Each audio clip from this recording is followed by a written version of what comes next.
Hello, everyone. Thank you for joining us this evening for this excellent talk, which I think is going to be really brilliant and powerful and would be thought-provoking by Dr. Paige West, who is an endowed professor of anthropology at Barnard College and Columbia University. She has worked with indigenous communities in Melanesia since the 1990s to understand the biodiversity-focused traditions and to also help them conserve their cultures, languages, and environment. She's the author and editor of numerous books. The most recent, which is also an award-winning book, is Dispossession, Environment and Dispossession. And she's also the co-founder of two conservation-focused NGOs. So I'm really delighted that Paige could make time for this talk at such a short notice and on my request, given the circumstances that we are all finding ourselves in. So thank you so much, Paige, for doing and making out time. And as we know that you have really woken up really early at 8 or 7 that we are having this talk as far as United States time goes. So that's again another testimony of your generosity to share your time and your insights. This talk, as you know, is being organized especially because of my students who are enrolled in the political ecology course. They found your lecture about political ecology extremely interesting and thought-provoking, and especially your work with the institution PNGIBR. And therefore, we felt that it evokes so much curiosity about certain questions that we thought that it will be the only way we can do justice to engage with those questions is to actually organize a special talk by you and to invite you to have this discussion. So before we begin, I want to invite a student of mine, Nikita Gupta, to also give you, to basically welcome you for this discussion on behalf of the class. And then we will open the floor for your presentation for around 40 to 45 minutes, and then for question and answers by the audience and the community that has joined us from all over the world today. Thank you. Yes, Nikita, over to you. Hello everybody. Can you hear me? Yes.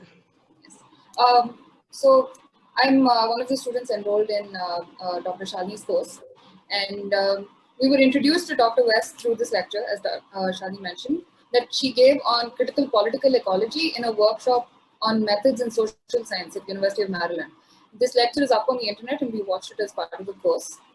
Political ecology is an attempt, and I'll paraphrase Michael Watts here, to understand the complex relations between nature and society through analysis of the forms of access and control over resources, and their implications on environmental health and sustainable livelihoods.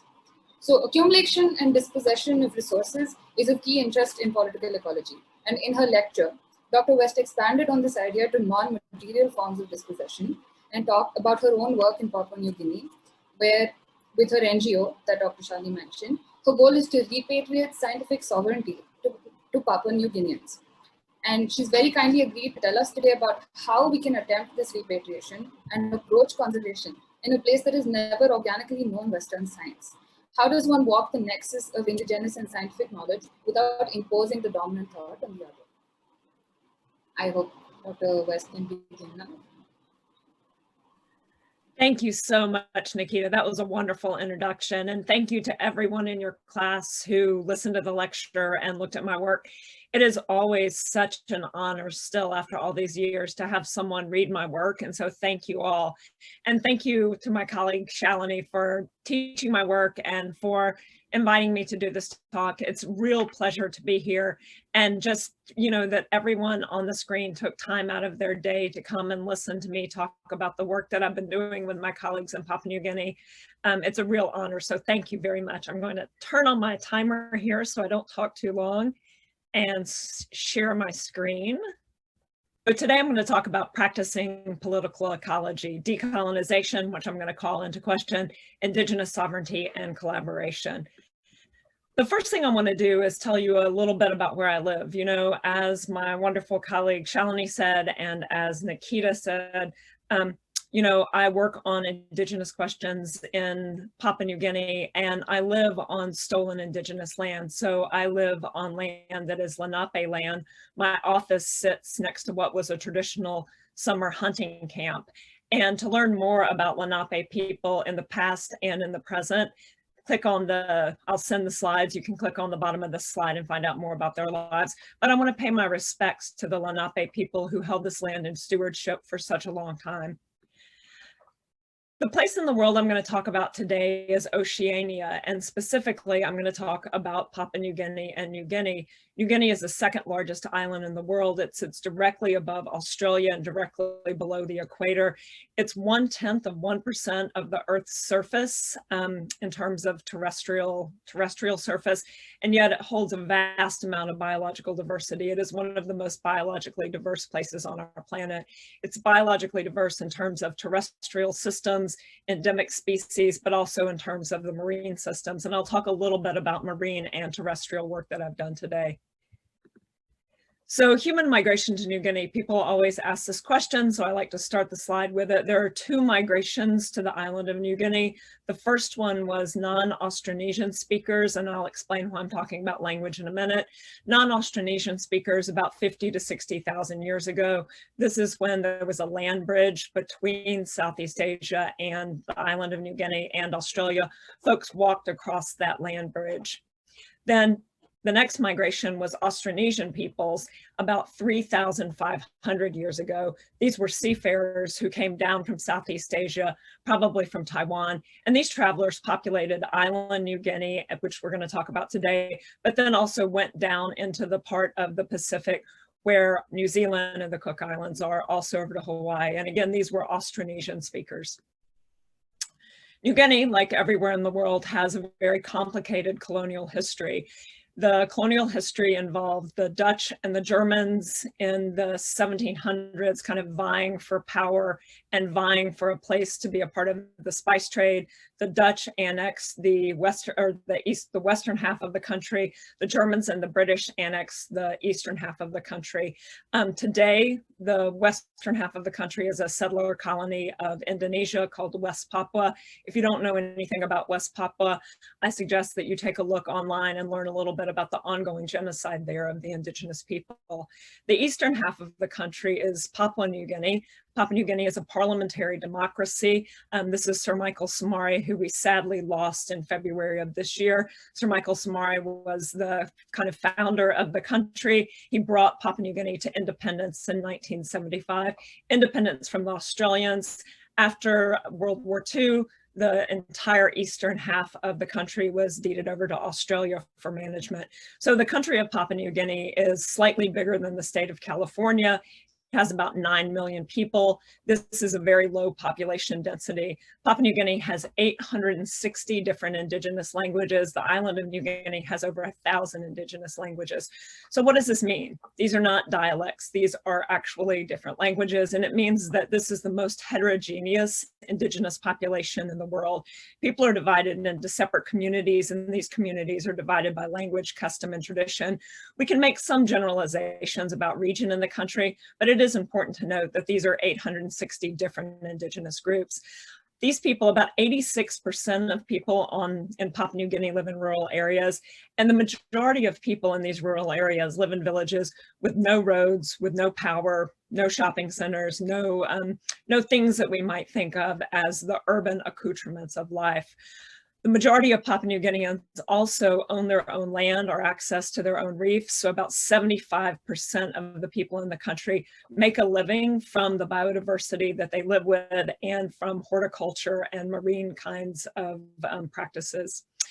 About 97% of the land in Papua New Guinea is owned by the indigenous people. We can talk about that in the Q&A. That certainly doesn't mean that there aren't massive resource extraction projects there, which I'll speak about briefly.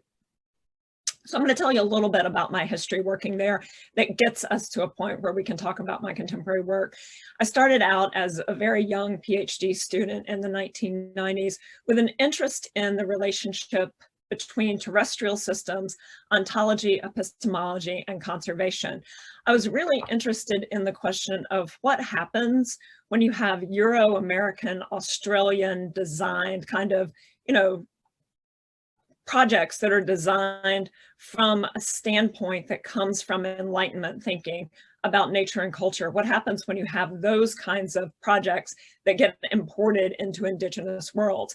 I was interested broadly in Oceania, Papua New Guinea specifically, and really that question of what comes about when different knowledge systems about nature and culture come into contact with each other. My first work there was at a place called the Crater Mountain Wildlife Management Area, which at the time in the mid to late 1990s was the oldest and the largest protected area in Papua New Guinea. It was a protected area that was started by the Wildlife Conservation Organization and a small NGO that they helped found that was a local NGO, kind of a local NGO, but a local NGO that was founded by a big international conservation organization called the Research and Conservation Foundation of Papua New Guinea. For folks that know the conservation literature, this was an ICAD or ICDP project, an integrated conservation and development project. It was a project that assumed that local people didn't value biodiversity, and that's one of the reasons that biodiversity was in decline globally. The idea was that if you could connect biodiversity to some kind of economic marker, some kind of economic income, then people would come to value biodiversity, and the biodiversity on their lands they would stop using the biodiversity on their lands. So my question was, how did this ideology, how did this notion that Indigenous people don't value biodiversity, how did it get mobilized in conservation projects? The Crater Mountain Wildlife Management Area is located in the eastern highlands of Papua New Guinea, in a very rural part of the country that has no roads, that is incredibly biologically diverse in terms of endemic species, but also diverse in terms of terrestrial zones. We can talk about that in the question and answer. I will not nerd out too much about the ecology, but it's an incredible place. It's also a place that Gimi-speaking people and Pawaiia-speaking people have held in tenure for thousands of years. There's an Austronesian language there and a non-Austronesian language there, people from both migrations. So one of the things that's important to note is people have been living in this place for thousands of years. They've been making knowledge about the place for all of this time. Western conservation comes in and says, nope, nope, nope, you don't value the biodiversity on your lands. We're going to teach you how to value it by turning it into commodities. My first book is about this, and I really do a political ecology of conservation in that book and thought about what kinds of structural forces allow for or create the conditions of possibility for Western conservation to come in, make a set of assumptions that then lead to the commodification of nature. And that commodification of nature, as we all know, is what's driving the loss of biodiversity globally. So I wrote my first book, Conservation is Our Government Now, The Politics of Ecology in Papua New Guinea, and really wanted to contribute to understanding conservation because I believe that critique does make things better. I was very young and very naive. I thought, I'm going to write this book. A lot of people are going to read it in the conservation world and they're going to change the way they do things. That's not exactly what happened. Also, just to mention that I wrote a second book about Gimi-speaking folks in the eastern highlands of Papua New Guinea, because in addition to coming in and saying, oh, look, you guys don't value biodiversity, we're going to teach you how to do it better, all the conservation folks and all the development folks who went into the Crater Mountain Wildlife Management Area and, did all the things we associate with those biodiversity conservation projects in the 90s. They created handicraft projects that women were in charge of. They created tourism projects that men were in charge of. One of the things that nobody noticed was that the real economic development in the highlands of New Guinea is coffee production. People have been growing coffee since the beginning of the colonial period. People in the highlands of New Guinea are such good agriculturalists that in the 1920s, 30s, and 40s, when settler colonialists tried to grow coffee for the market, Papua New Guineans, or New Guineans at the time, took the plants, and they were such wonderful husbands to the plants, plant husbandry, that they grew way more coffee than the settlers could ever grow. So I wrote a book about that. So my approach has always been a political ecology approach. And I think that Nikita did a great job of describing to us what political ecology is. And I really see political ecology as a field that works to elucidate the relationships between contemporary global political economic processes and local social, political, and ecological processes and livelihoods. I think it's a robust theory of accumulation, dispossession, scale making in the environment. But I think political ecology needs to be more than theory. I think it needs to be more than critique. I think it needs to be be a field that thinks about its epistemic roots. Where do all the notions and theories that we have in the field come from? And it needs to be a field that engages with the literature on decolonization. And finally, political ecology still today, 2001, political ecology needs to draw from a much more diverse group of scholars. So while I think of my work as political ecology, I am deeply dissatisfied with the field as it stands today, in part because I feel like academic political ecology has not made the jump to thinking, okay, what's the practice we can do in the world to make the world better and to work with communities? And that's one reason I was excited to give this talk, because I know this is what you've been talking about.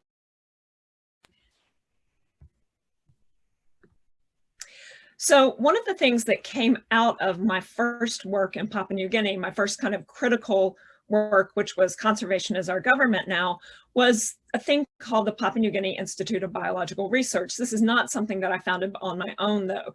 PNG IBR was founded because a group of Papua New Guineans and a group of folks from the United States, myself included, came together around the question of how do we do conservation better? How do we do conservation that works? How do we do conservation that really puts Indigenous sovereignty at the forefront of conservation? So quickly about PNG IBR. PNG IBR grew out of a Wildlife Conservation Society project that Andrew Mack and Deb Wright started. That was basically a project that looked around and said, well, so all we see when we look at conservation in Papua New Guinea are white faces. Why is that? And Deb and Andy decided that one reason that that was the case was that young Papua New Guineans were not being given the opportunity to go overseas and get master's degrees and PhD degrees. They really thought, well, so the way to repatriate sovereignty to Papua New Guineans over biodiversity in the country is to make sure there's a pipeline for folks to go get training and come back. And so that's what PNG IBR did. There were a group of other folks that had already kind of been out from PNG and done degrees or been through the WCS project. In about 2005, we came together and said, how do we start an NGO that does this important work? To date, we have over 30 people who have been through the PNG IBR process. They've gone out, gotten PhDs, and they've come back to PNG. Many of them work in their own communities now on conservation projects. Many of them work at the highest levels of government, thinking about conservation in the country and the environment in the country more broadly. At its base, PNG IBR has been an organization that has really been about the question of sovereignty. And it's been about the question of sovereignty in terms of how do we make sure that people are both sovereign over the land and the biodiversity on that land, but also how do we make sure that they have sovereignty over the future of environmental projects in their country more directly. One of the things that I found with PNG IBR is that I really love to collaborate. Many academic anthropologists do not collaborate because the system of rewards here in the United States for academic anthropologists, and I would also say in Europe, is that you do your work, you publish your work, you get your job, you move on through your job, and the way you do that is through individual publications. I've done that to some extent, but I decided a long time ago that I was never going to do another project, never do anything else in Papua New Guinea, unless I was working with Papua New Guineans. And so out of this grew my collaboration with this guy, John Iney. So John and I have been research partners in everything that we've done for the past 13 years. John is the founder and director of Islands Awareness, which is a small marine-based NGO located in Cavying, New Ireland, which I'll tell you about in a minute. But I want to tell you a little bit about John. So John grew up in a place called Lavangai. The colonial name is New Hanover. It's an island. It's a big island. And he became a fisheries specialist. He's trained in fisheries management at the National Fisheries College. And he worked his early part of his career with big international NGOs.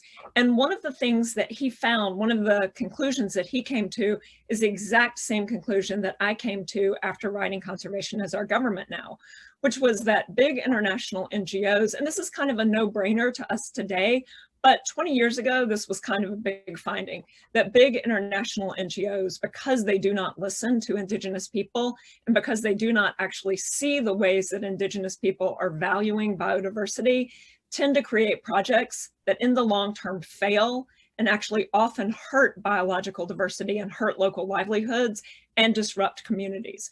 So I had seen that at Crater Mountain. John had seen that in all of his work with big international NGOs.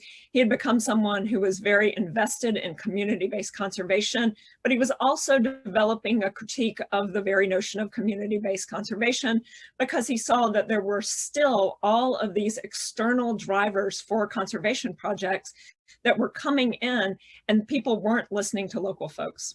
So he founded Islands Awareness with his brother and his cousin Michael. So let me tell you about New Ireland.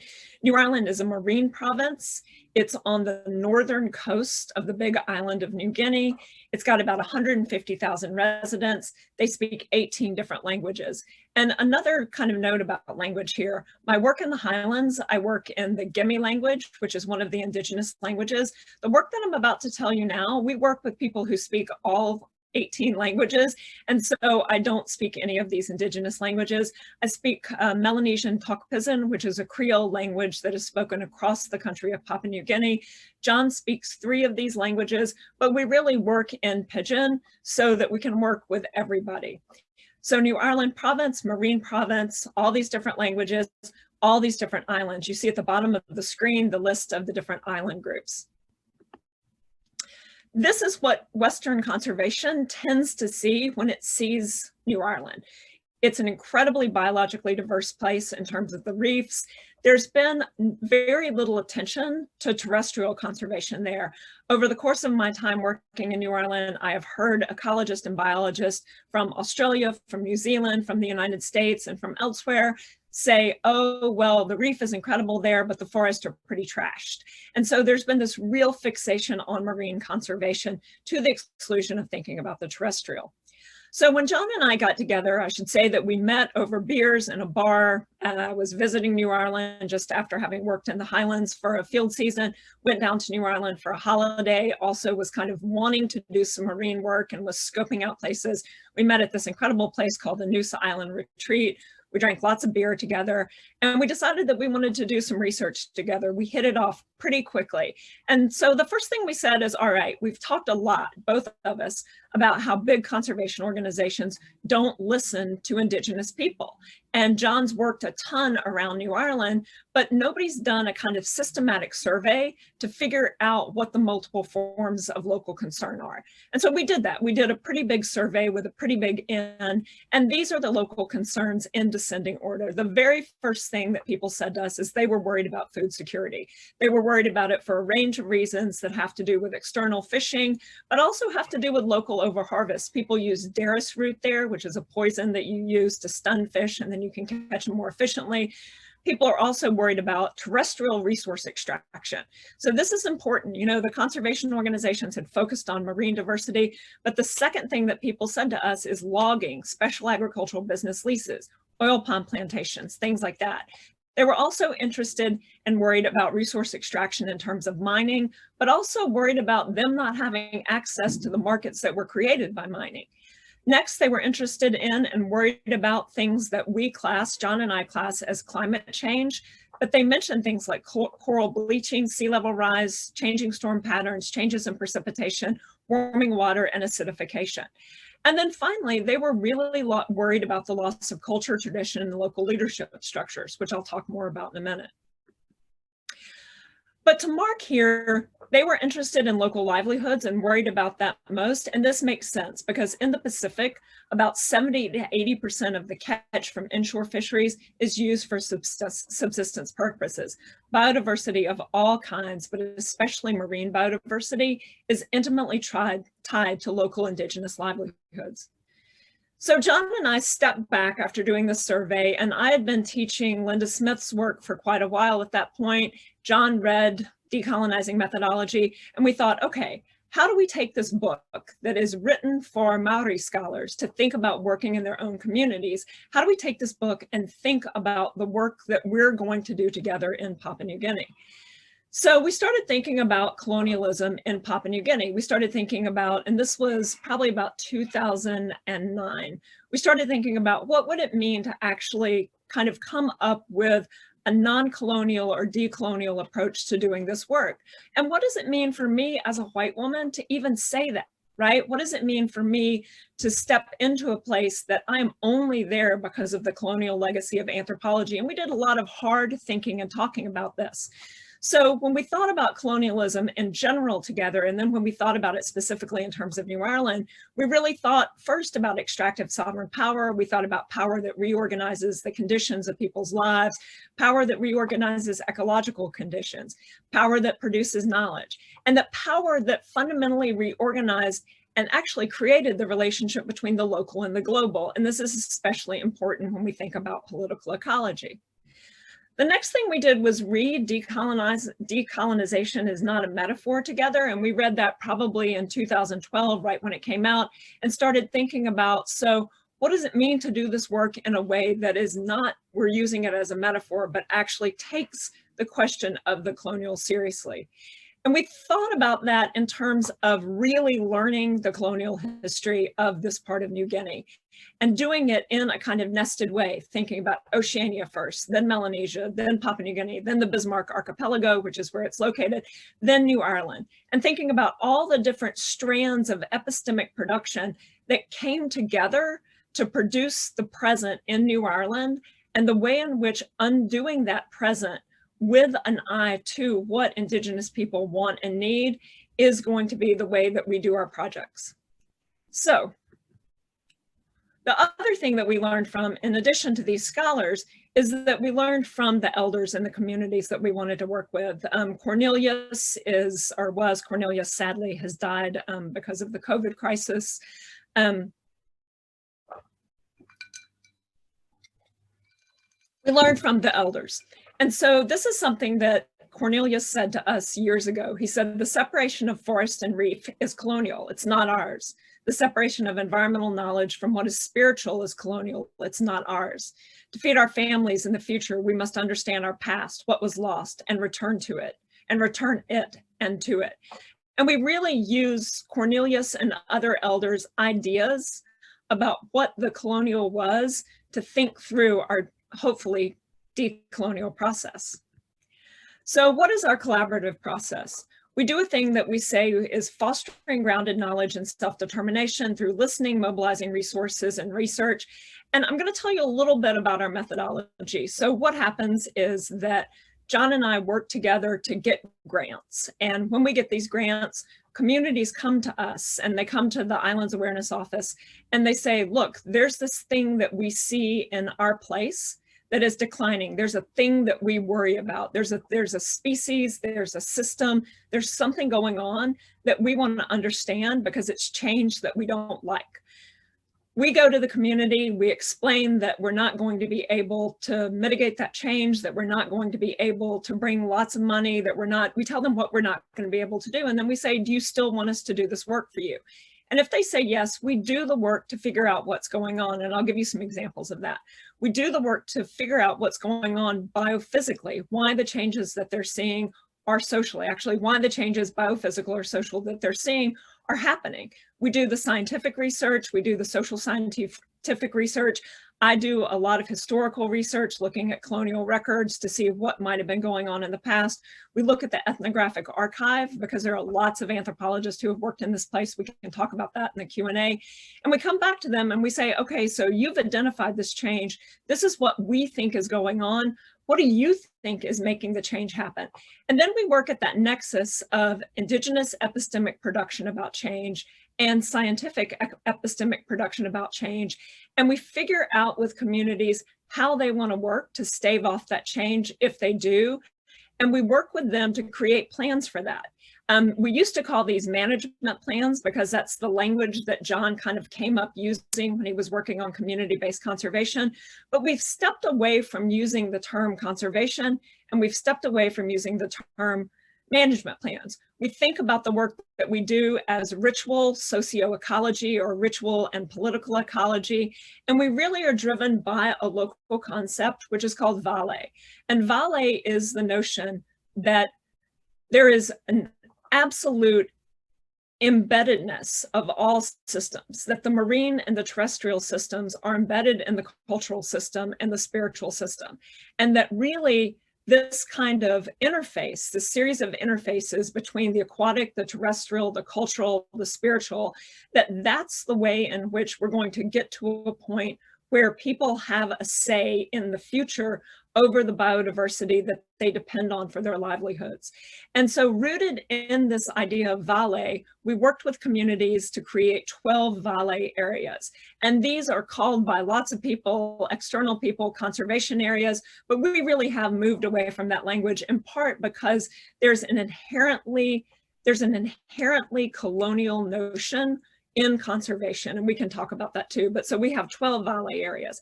I'll give you an example of one of them. So I said that John is from Lavangai Island, which is called New Hanover. He's also from Lavangai Village, which is on Lavangai Island. And folks from Lavangai came to John and his cousin Michael and said, so look, there's a ton of overfishing on our reef. There are people coming from other places and fishing on our reef. There are young people who are fishing out of season. People are using Darris root. People are doing things that they're not supposed to be doing. And we're seeing these massive declines. Can we sort of figure out what's going on? And so I did some anthropological research. I had some students from the National Fisheries College to work with me on this. And we really found out that the social drivers for the decline in the fish stocks that people told us about were the actual drivers, that they had identified all of the things that were making the fish stocks decline around Lavangai. We then set out to figure out what kinds of processes people used in the past to control for these social behaviors. You know, there's a whole world of fisheries management literature that talks about no-take zones, that talks about seasonal take zones. We knew that literature. John had studied that literature. He had worked with those kinds of concepts before. I did the research to figure out what people had done in the past. We talked to old people there about what they had done in the past. I looked at the colonial archives, the German archives, and then also looked at the work of some anthropologists who had worked out on Lavangai. And turns out people there used to build these amazing Stonewall fish traps. You can read about them on the screen. There are these incredible V-shaped rock walls that allow for fish to be trapped in. People only fish those trapped fish. And because of that, the stocks on the outside of the fish trap become healthy again. And so we went back to Lavangai and said, so here's the deal. You can do a mix of what people used to do here and scientific conservation methods. And we think that probably is going to help you out. And this is one of our valley areas. People now have this incredible stone fish trap. They've done all of the work they need to do to tell people in the community how and when to fish on it. And it's a really successful valley area. One of the things that we realized in doing this work is that there's a whole world of ritual stuff that needs to go along with this. And this is what Cornelius was trying to teach us with the two quotes that I just showed you. So this is a picture of John when he is doing his thing. John is a chief. He is someone who's initiated into 3 of the local groups, local language groups, kind of chiefly structures. He's what we call a maimai. That's what I called Cornelius too. A maimai is someone who is a ritual leader and more than that, a ritual leader, a political leader, a social leader in the province. And so one of the things that John and I noticed going through this process, working with elders and working with others, was that one of the things that was concerning people was a decline in traditional leadership structures and a decline in some of the practices that people themselves tied to biological diversity. And that'll make more sense in a minute. So across New Ireland, there is a thing called Maligan. Maligan is a total social system. It's kind of a total social fact, if you want to use a very Durkheimian way of thinking. So Maligan is something that takes people from preconception, before they are born, through conception, birth, all the way through their life, through their death, and as their spirit moves into the world of the ancestors. Maligan is an incredible set of ritual practices that really do underpin the sociality of people across this province. Maligan is also a set of carvings that are used for different ritual practices, but also used in funerary practice. So if you Google Maligan carvings, that would be good. I don't have a picture of them for various reasons that we can talk about. But so Maligan carvings are one of the kind of material markers for this much larger system. a group of elders, 6 men who are the last living Malagan carvers, came to John and I and said, okay, so we see that you're doing these valley areas.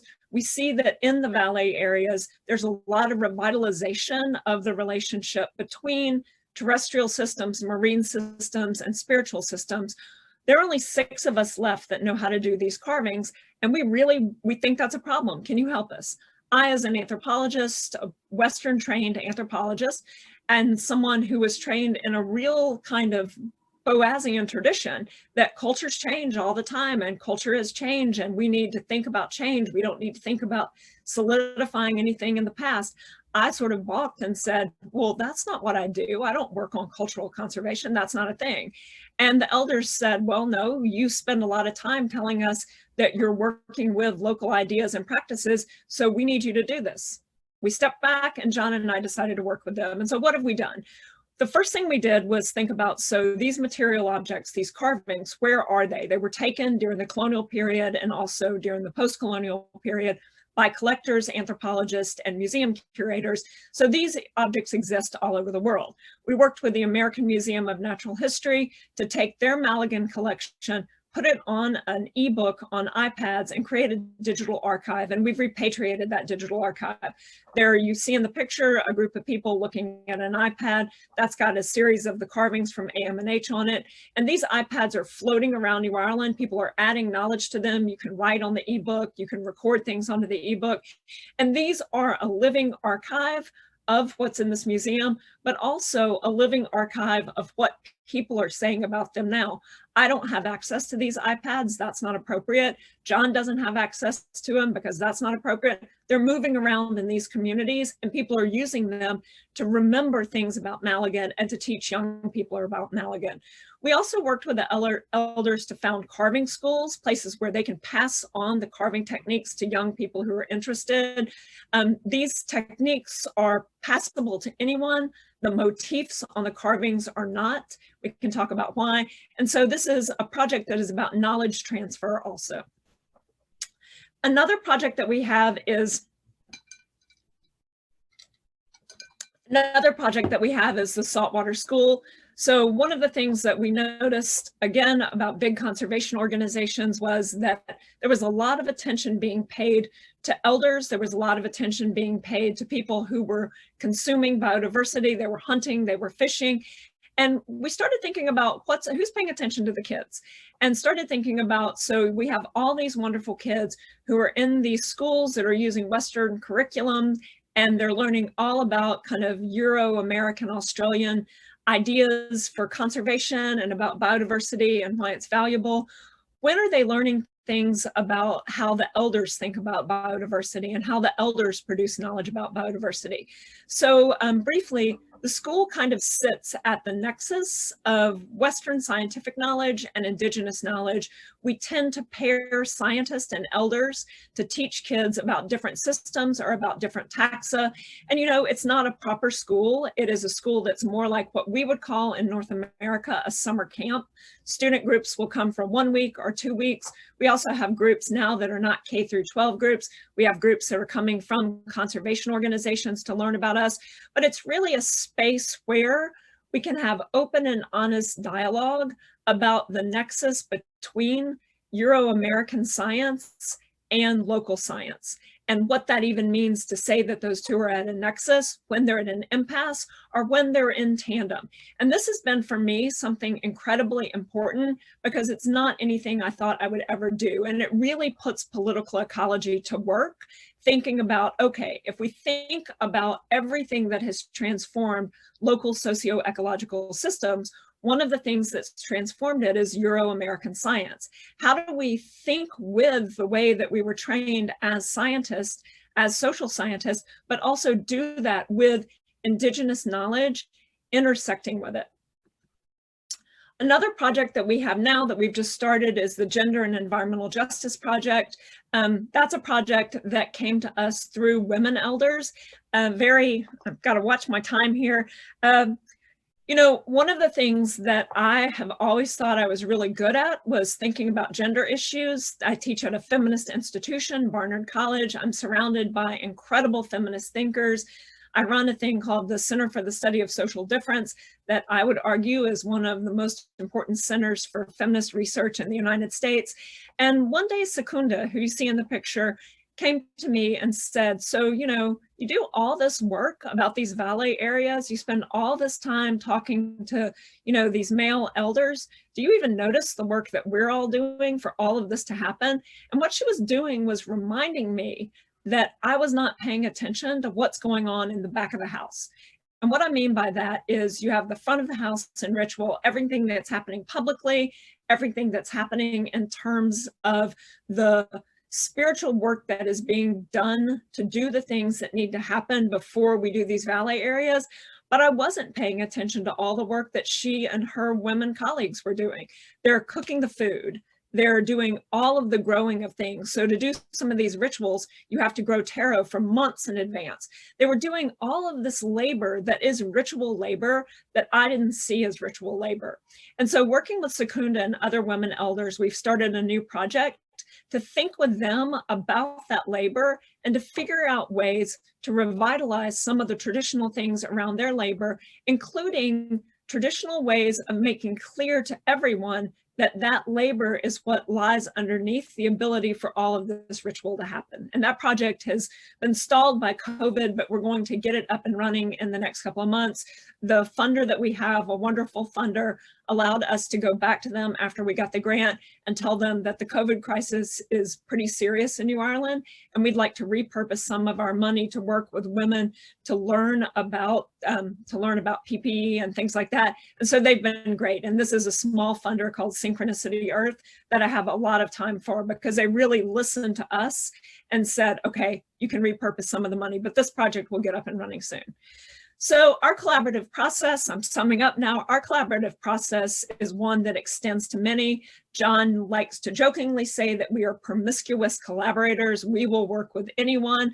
We'll work with anyone as long as they understand that everything we do is driven by community wants and needs and desires. And it's driven by people bringing things to us, not us exporting our ideas about what matters to them. One of the other things that we do is think really carefully about stepping up and then stepping back. And this, I think, is important for me as an external researcher, obviously, but it's also important for John as someone who, in many of these communities, they're not his community.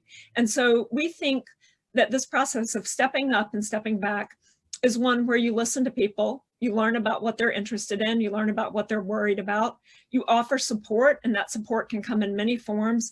You facilitate them doing what they need to do in order to make their lives better, and then you remove yourself. And I think the removing yourself is a key thing here. And I think for me, as a Euro-American white woman, right, white scholar working in a place that is not my place, removing myself and understanding when I have no right to be part of the conversation has been an incredible learning curve for me, but I'm much better about it now. And I've also been thinking a lot lately about senior scholars like myself, and when we remove ourselves from publishing about the work that we've been doing. John and I have not published a lot about this work, and it's because we work with a lot of interns from the University of Papua New Guinea and the Fisheries College and all over the place, and we really want those folks to write about this work. There are lots of intersections with the work that we do and other kinds of small scale valet projects all over the world, and you would use a different way of thinking about it in different places. And one of the things that we're really focused on now is building connections between Indigenous communities that are working in the same methodology. I've written about this work in the last book that I wrote. I am more than happy to share that with you all. People can send me emails. And thank you very much. Thank you so much, Paige. This was on time and really thought-provoking. It gave me so many ideas, but also it spoke so well to the questions that I had not really listed out to you in so much detail. But I think these are the questions that the class was grappling with. So let's give maybe a minute or two to the audience to gather their thoughts and frame questions or comments if they have. I'll also hand over this particular section of this talk to another student, Suryadipta Nag, who's going to coordinate the question and answers, and then we'll proceed. So I see one hand being raised. Yeah. So, am I audible? Yes. All right. So I think there's already a question in the chat. Just a minute. It's by Nishant Kumar. Nishant, are you here? Can you ask the question out loud? Oh, yeah. Am I audible? Yeah, you're audible. Hi, Nishant, Paige. also just briefly introduce yourself. Like, are you from IISER or from some other institute? And then please ask the question. Okay. Hi, everyone. I am a postdoctoral researcher jointly based at Wildlife Institute of India and Oxford University.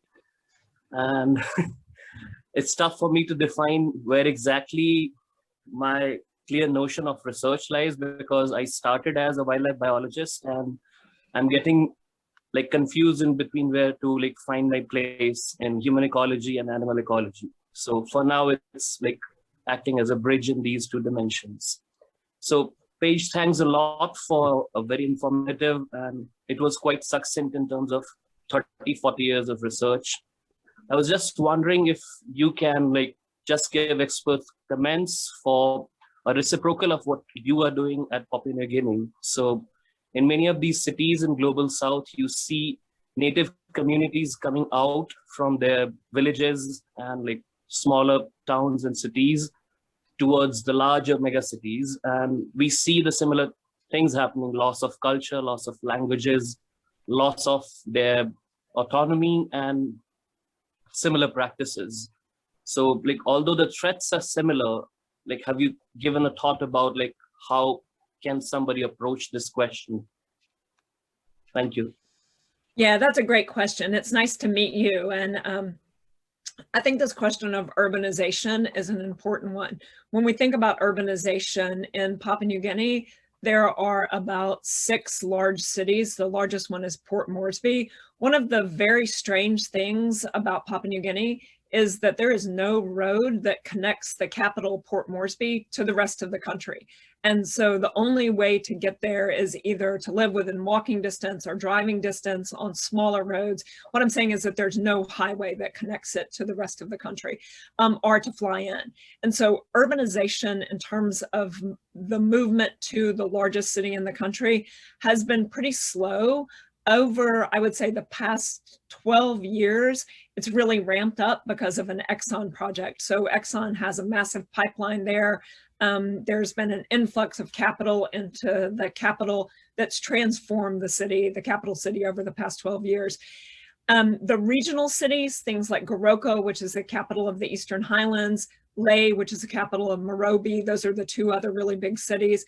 I mean, those are places that have had people coming and going from rural areas for a long time. So one of the things that we think about when we think about Papua New Guinea is urban settlements. You know, Papua New Guinea has a reasonably low population density, as I said, but it also has a much higher population now than it had even 10 years ago. So as people become displaced from land in rural areas, and as it gets harder to make a living in rural areas because of that, and because of some pretty serious resource-related violence, people have moved to urban areas, they live in settlements.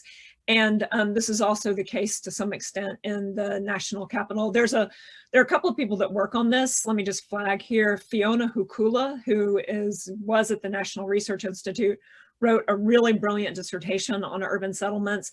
And then Michelle Rooney, who is at the Australian National University, wrote a really beautiful dissertation and has published some articles on urban settlements. This is a place that lots of Papua New Guineans are doing really good socio-anthropological research. In terms of questions about the loss of identity in cities, because Papua New Guinea is a place with all these different languages, people tend to clump together in these urban settlements with people that speak their language. And so there's a kind of, I would call, a hybrid sense of self that is emerging, where people are still very much associated with their local area and the region that they come from, as well as the urban areas. So when you go to Port Moresby and, for example, you run into someone that, you know, for me, like because I speak local language, people are always like, hey, white lady, why do you speak this language? And I end up having conversations with them. And the first thing they tell me, even if they were born in Port Moresby, even if their parents were born in Port Moresby, is they tell me the name of the place that they're from elsewhere in the country. So I end up talking to a lot of people who are from the Lufa district, which is where I did my first work, but they were born in Port Moresby, their parents were born in Port Moresby. So there's still this kind of identification. There's not the kind of language loss in most of Papua New Guinea that you see elsewhere. One of the questions about biodiversity, though, that's really interesting is, and this is based on the work of Miriam Sapuma. Miriam's one of the co-founders of PNG IBR, and she's now someone, she earned her PhD at James Cook University.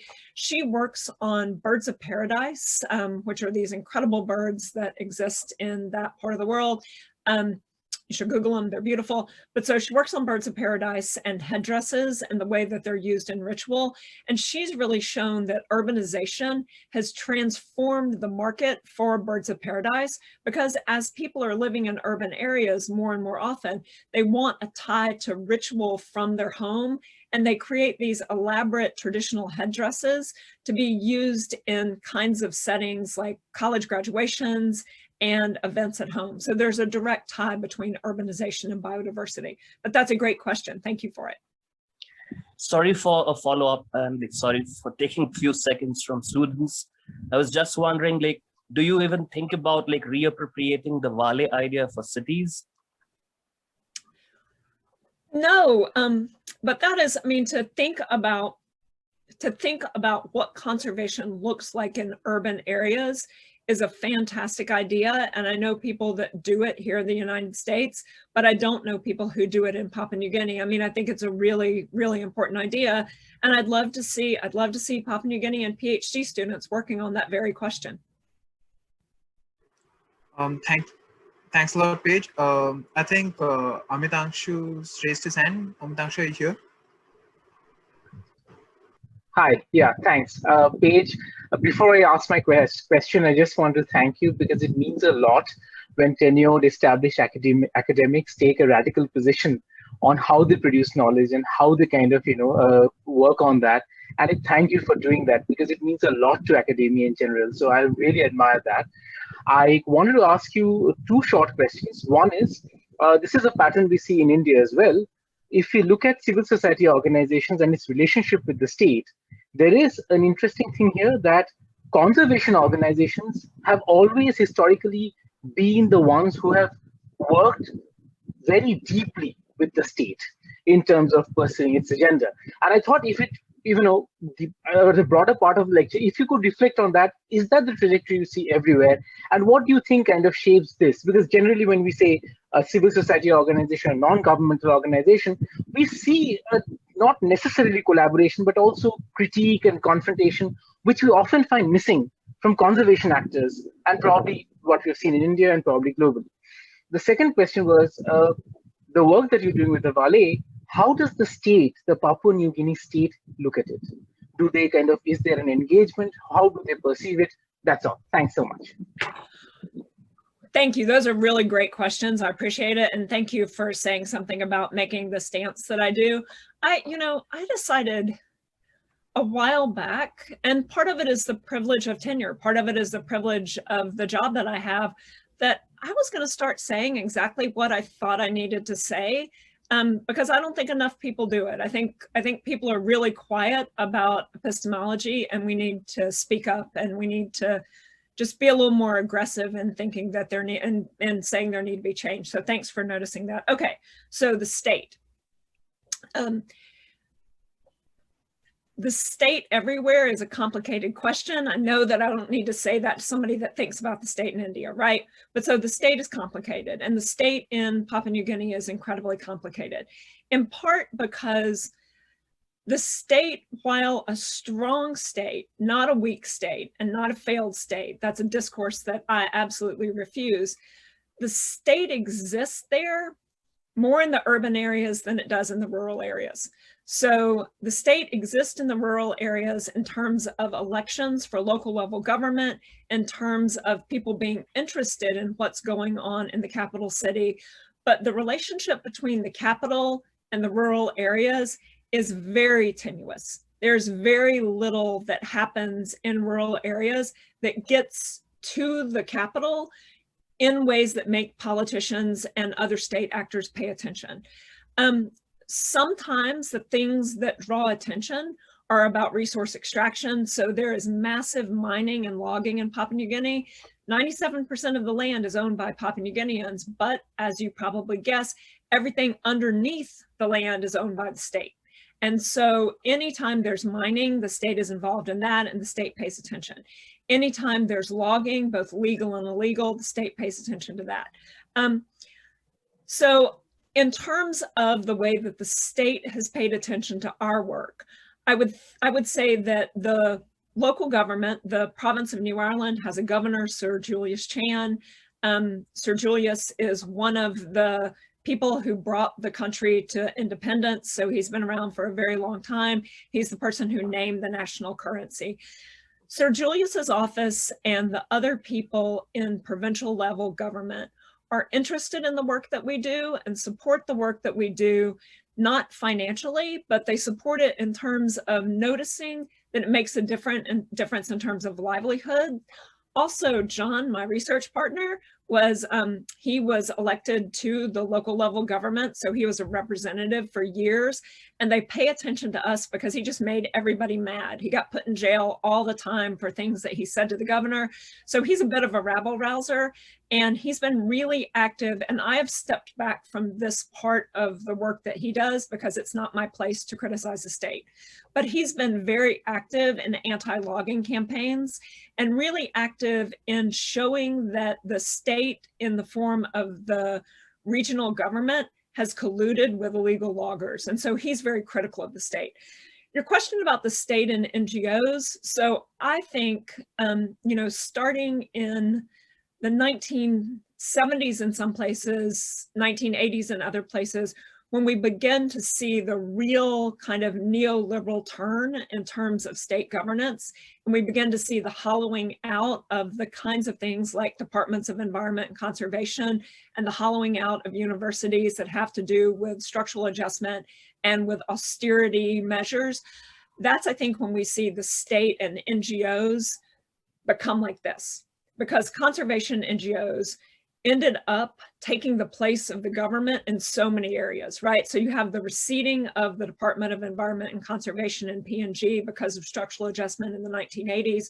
You then have the big international NGOs swoop in and start carving up the country and carving it up for management, but also carving it up and saying, we're going to provide the things that the state no longer provides to the rural areas.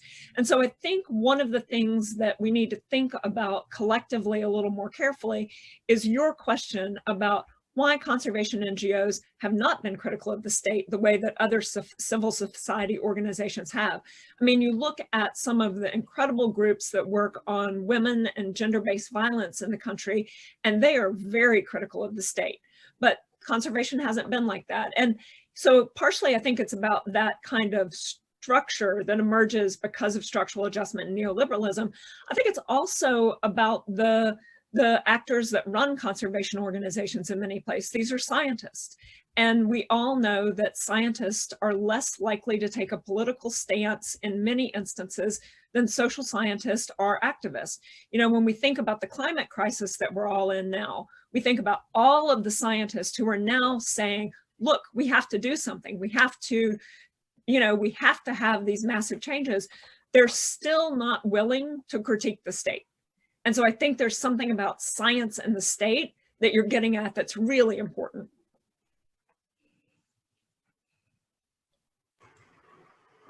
Thanks a lot. Vibhishan had a question. Vibhishan, to also introduce yourself in a line or so. Okay, thanks, Suradipto.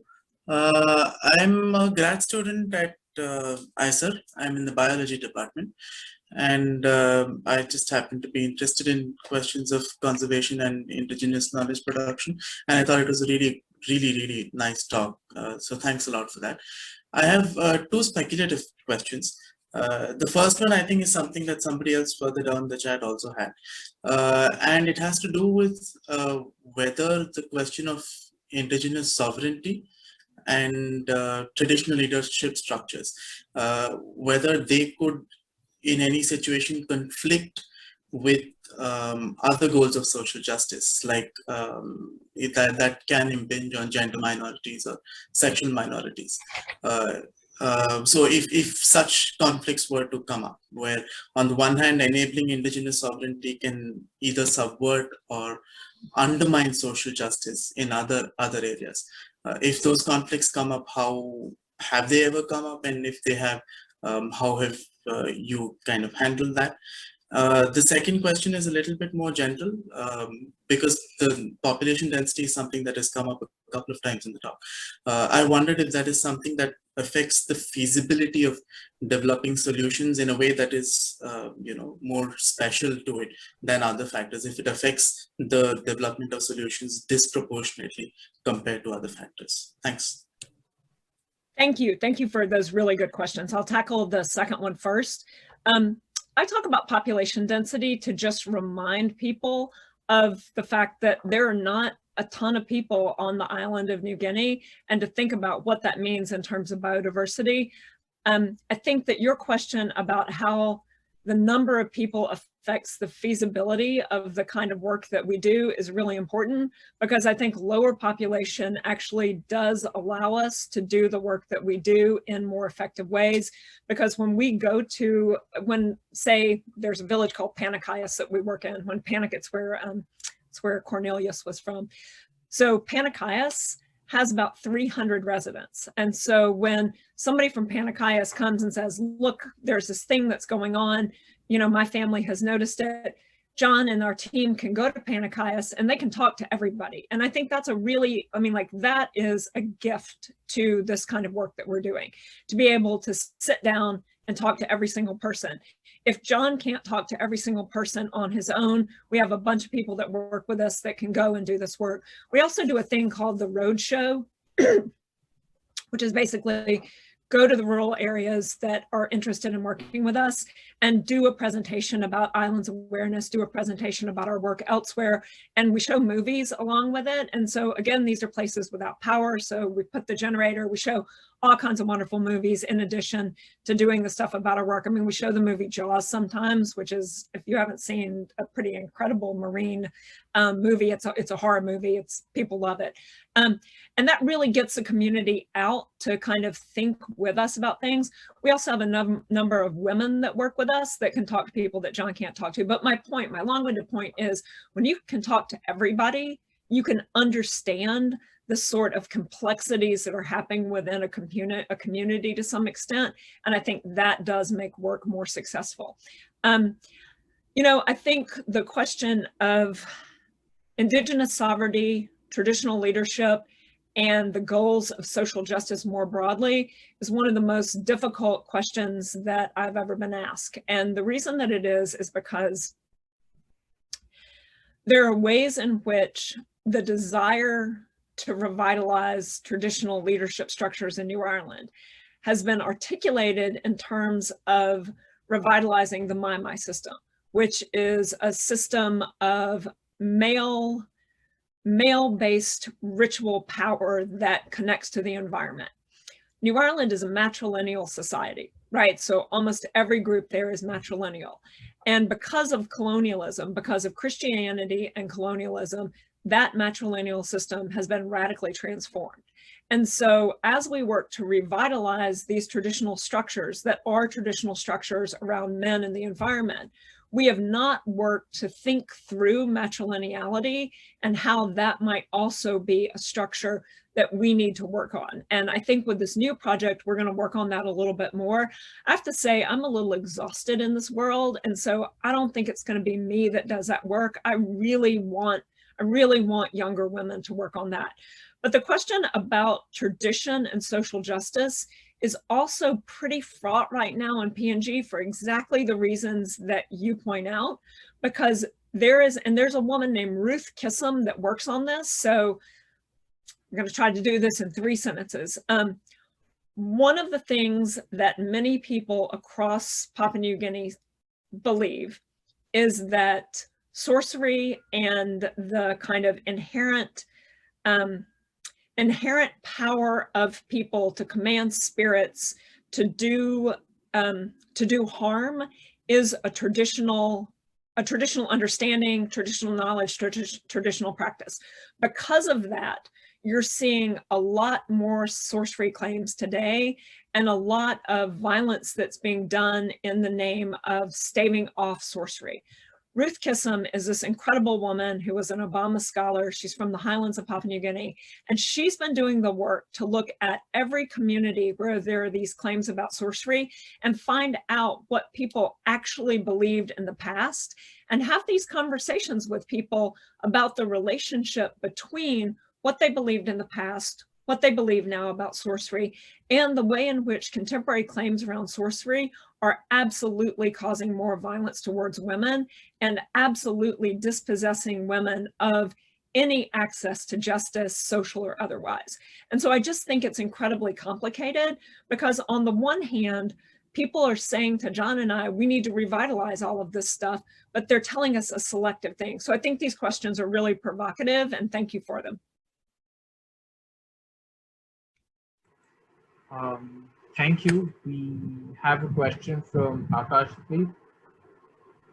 Akashdeep, are you here? Could you also introduce yourself? Yes, sure. Hello, Dr. Paige. That's great work. People have already appreciated your work, so I'll get straight to the question. There's a lot of conservation work on endangered species going on in PNG. And the fortress conservation, that is the establishment of protected areas. There are around 70 protected areas in PNG, and so this model works in many developing countries. So I just wanted to know your experience from field, that how do your views align with those of conservationists who are working in PNG? Also a great question. Thank you for it. So the idea of fortress conservation to me is the idea that you can keep people out, right? That people are meant to be separate from the biophysical environments that are being conserved. That actually does not exist in PNG, 100%, right? Because every conservation area, no matter what a conservation organization says on their website, no matter what people say in their publications, every conservation area in the entire country is owned by the indigenous people. None of it is annexed, right? So the state may create multiple forms of conservation areas. There are about 7 different ways that you can do conservation now in PNG. Indigenous people still do what they have always done on that land. They hunt, they gather, they often farm, and they may well do that in partnership with a conservation area, understanding that there are places that are going to be no-take zones for marsupials and things like that. But people absolutely are spread across the landscape and they are using the landscape. So I think that PNG is a place where the kind of paper parks that you see elsewhere in the world that ostensibly don't have indigenous people or others using them, I think you just don't have that in PNG. The question of what wildlife conservation folks think about my work. So also a complicated question. That first book that I wrote, Conservation is Our Government Now, I was naive when I wrote it. I thought that it was going to be a book that people in the conservation world read and said, hey, we need to do a better job. We need to do, and remember, this was written in the 1990s. It was published in the early 2000s. And I think conservation organizations have come a long way in their thinking since then, a long way. But I thought that people would read it. I thought Western conservationists would read it and think, okay, we need to do better. Here's this person who's given a generous critique of WCS, has really not pulled out all the stops with a critique, but has given us some food for thought. That's not the way that, frankly, it's not the way that white people saw my book, right? A lot of white conservationists got really mad at me. There are a couple of people that still will not speak to me. There are folks that want to work with me at Columbia that want to work on certain projects. And I tell them, don't work with me because these people hate me and they're not going to work with one of my students. And that's disappointing because I really did do that work with a sense that I wanted to make conservation better. But every single solitary conservation actor that I've ever talked to from Papua New Guinea has read my work, and a lot of them have said, thank you for saying it. Thank you for saying it. Thank you for pushing. Thank you for making it better. And so I think there's a real difference in terms of where people are from. I think that now younger folks in conservation read my work, and conservation in North America, you know, people that are in PhD programs now, people that are recent grads, I think they read my work and they value it. And I think that those people are now moving into positions of power in the large NGOs. But there's still, I mean, there's one big international NGO that I am 100% persona non grata with. They will have nothing to do with me. And, you know, in the end, I really, even though I think political ecology needs to move towards practice away from simply critique, I'm old school in that I believe that understanding structures of power and pointing them out is the only way that we can make them change. And so I think we still need the critique. Right. Thank you very much. Thanks. Thank you, Paige. We now have a question from Shawan Banerjee. He wants me to read it out. Shawan is a researcher who works with human-elephant conflicts. Says, thanks for the wonderful lecture. Few questions from my side. Firstly, the projects you talked about depend upon external funding, which creates a dependency on external actors. How to dismantle that? Or can dismantling of such fund-based power structures ever happen? That's his first question. I think the second question was what Vibhishan had already asked about traditional power hierarchies or extended relations. So yeah. Thanks. That's also a great question. You know, you're 100% right. All of the work that we do is funded by donors. You know, at PNG IBR, I'll talk about PNG IBR first, and then I'll talk about Islands Awareness. At PNG IBR, our goal was to raise enough money to have an endowment so that nothing would ever be driven by external actors again.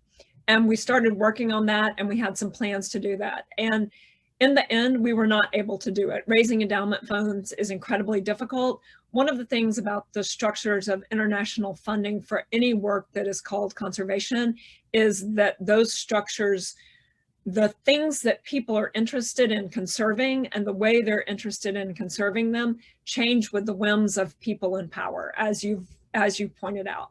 And so raising money for an endowment just wasn't possible. We couldn't get people to give us money saying that this is something that's going to allow us to train students to do this good work in the world, but it's also money that's going to let us pay the bills. It's going to let us keep the car in gas. It's going to let us, you know, pay the guy who cleans up the office, right? We really thought that that endowment model of funding would allow a kind of freedom that I think you're gesturing to, a freedom that really dismantles that power structure.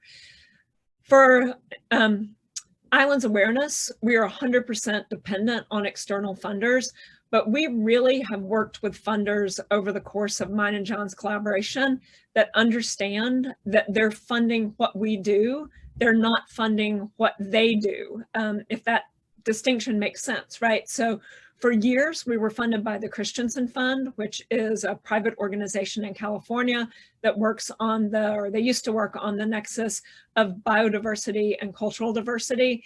And their vision really aligned with John and mine's vision. Right now, we're working with Synchronicity Earth. We're working with Blue Ventures.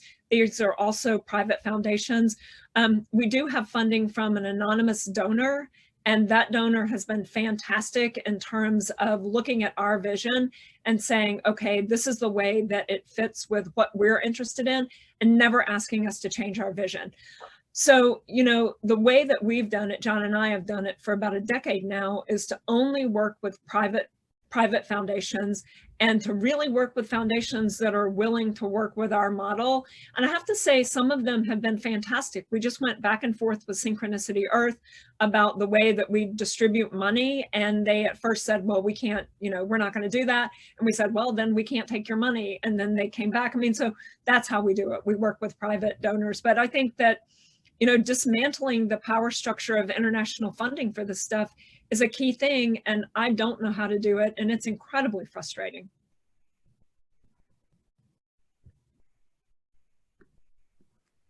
Thank you. We have, I think, one more question from Pranav. Pranav.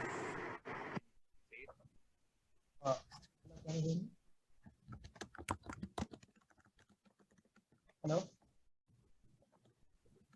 Hello? Your voice is a little soft. Thank you for the great talk. My question was that we talked about the cultural diversity on the as in species, as these species passing as in indigenous communities that are in the land. So how do their indigenous knowledge and practices come together? As in how when it especially when it comes together, what happens when there is their achievements or their cultural practices?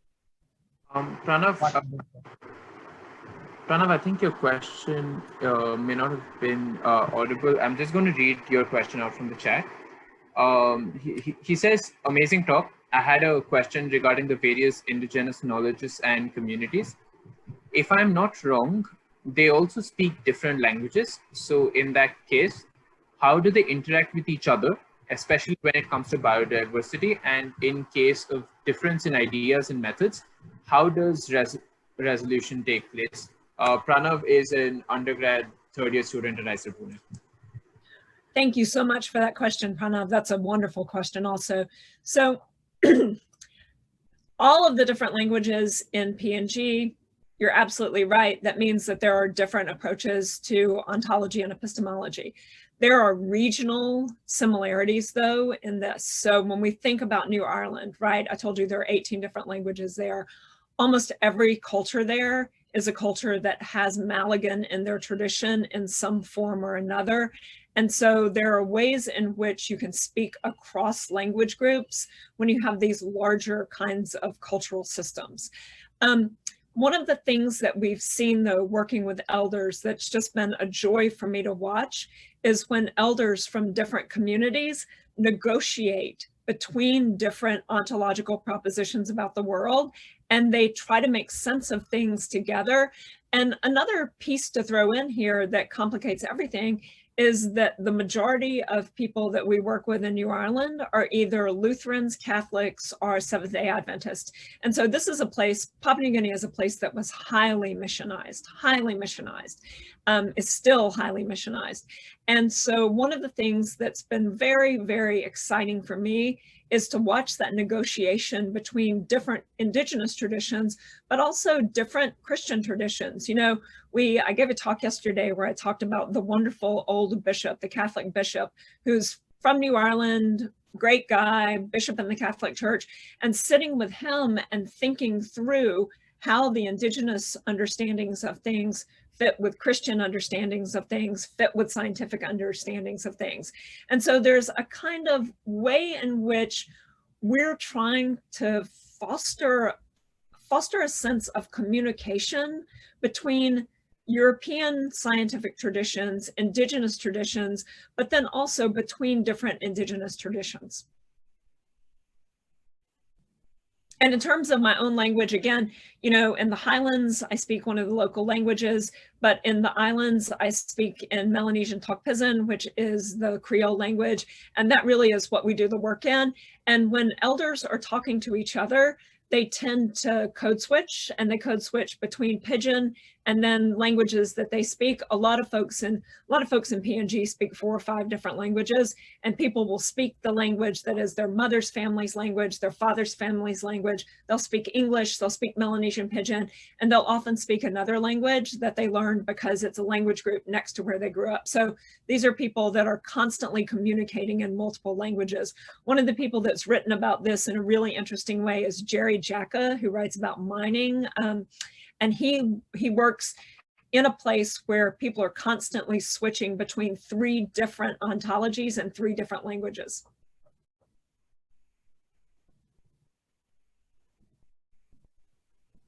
Thanks. There's one last question from Zakia.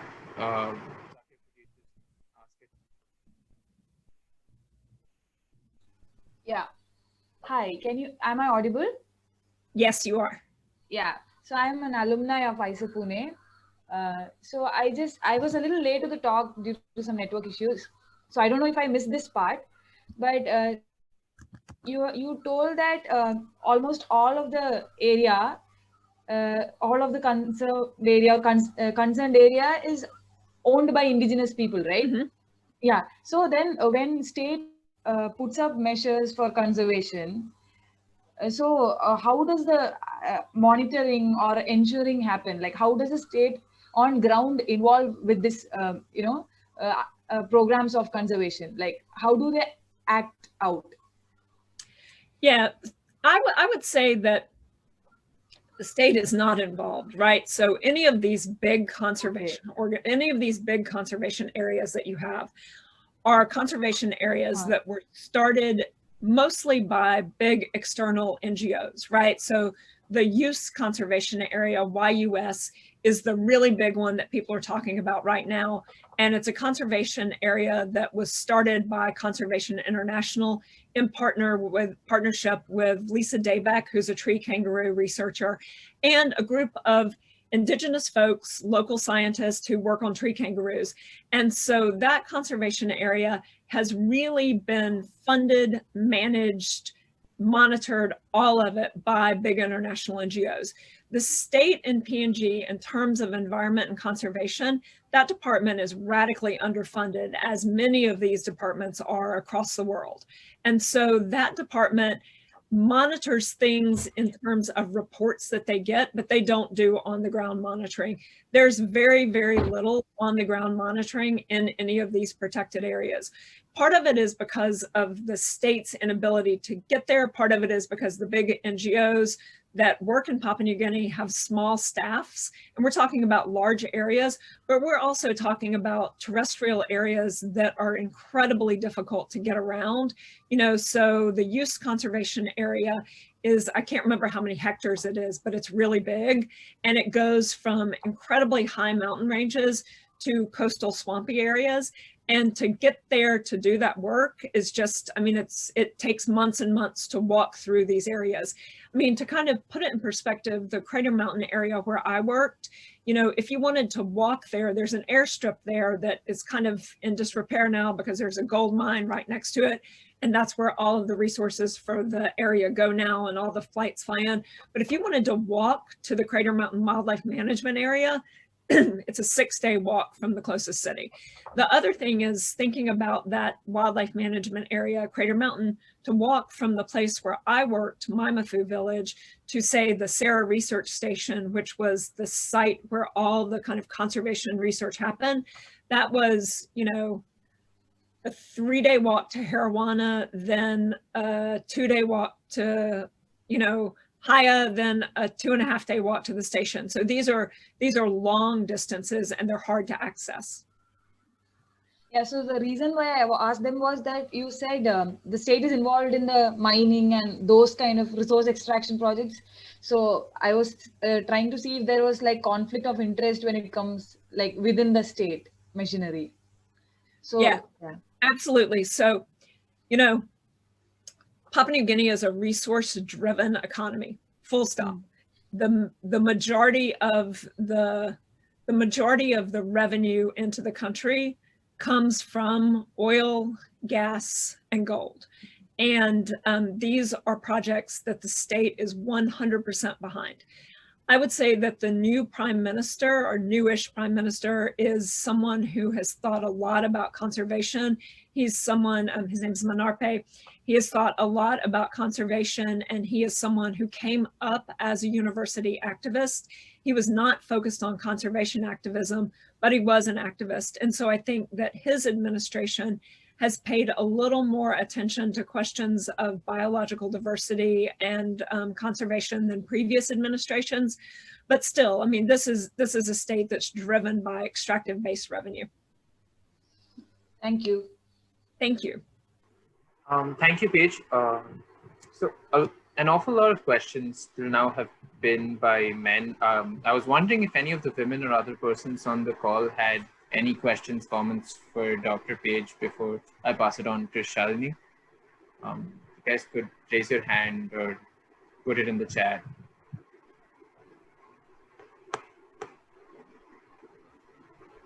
All right, ma'am. can you take over? Yeah, thank you, Surya. Thank you for moderation of this section. It was very well done and absolutely glitch-free. So, you know, big pat on your back. I wanted to thank Paige for this, but I also, we have Viraj, who I really want to propose the vote of thanks, again, another student. But before that, I just wanted to highlight that this recording would be available, and I would really request you to please convey our both our gratitude and also basically the gratitude to your collaborators, John and others in PNG who are doing such incredible work with you.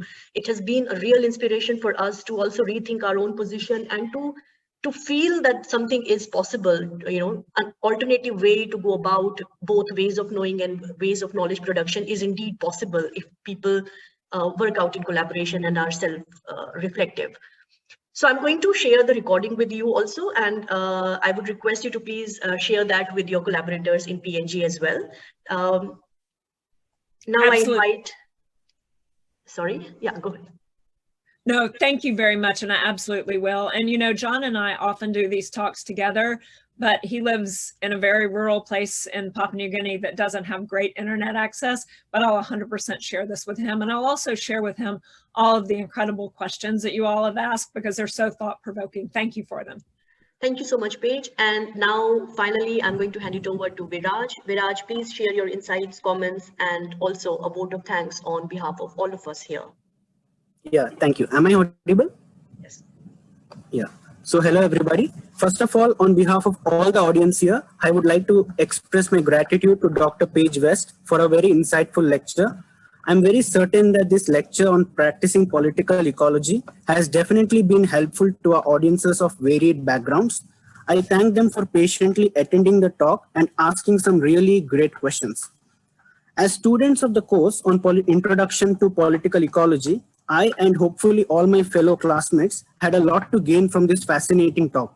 Just the other day, we were discussing a paper on doing or practicing political ecology, and we discussed about relationship between political ecology as a scholarship and political ecology as being practical. So undoubtedly, Dr. Paige has done a great job in adding on our knowledge about this relationship, especially in conveying to us the importance of collaborative processes, working with people rather than just working on them, which is really essential to put our academic knowledge on political ecology into practice. So also big thanks to Dr. Shalini for organizing this thought-provoking and intriguing lecture. We are still learning this subject and such great lectures are really immensely helping us. So thank you, Dr. Shalini.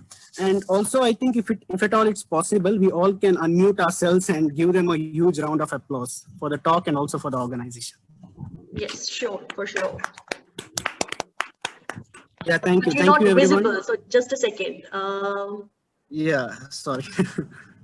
Yes. So you can unmute yourself, and you can also, if you want, you can share your video, and we will have a big round of applause for everybody who is doing this kind of work. Thank you. Yeah, I think everyone can unmute themselves and clap. Yeah, thank you. Thank you, everyone. Stay safe and take care of yourselves and family. Thank you.